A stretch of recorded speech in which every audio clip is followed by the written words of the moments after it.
అదేవిధంగా మావోయిస్టులతో మాకేం సంబంధం రా బాబు?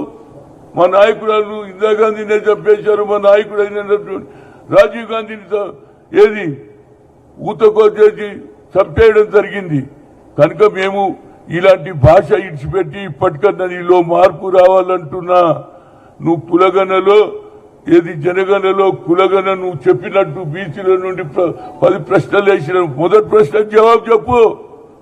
నువ్వు కేబినెట్ లో నిర్ణయం తీసుకున్నావా లేదా? జనగణలో కులగణ చేస్తున్నావా లేదా? మరి కులగణలో మేము రామా? మా ఎన్ని కులాలు ఉన్నాయి? మావి సాగల్వాడు, మంగళవాడు, ఒడ్డెరవాడు సంచార జాతులు ఉన్నాయిరా బాబు. ఇవాళ కూడా మేము అడక తింటున్నాం. మాకు ఇందులో చేస్తే అప్పుడు ఆటోమేటిక్ గా మా ప్రభుత్వంలో మాకు కూడా న్యాయం జరుగుతుంది. ఏది ఎడ్యుకేషన్ లో కానీ, అదేవిధంగా ఉద్యోగాలలో కానీ, రాజకీయంగా కూడా ఈ రాష్ట్రంలో రేవంత్ రెడ్డి చేసినా లేదా? పిసిసి అధ్యక్షుడుగా కామారెడ్డిలో చెప్పినట్టు 42% రిజర్వేషన్ ఇచ్చినా లేదా?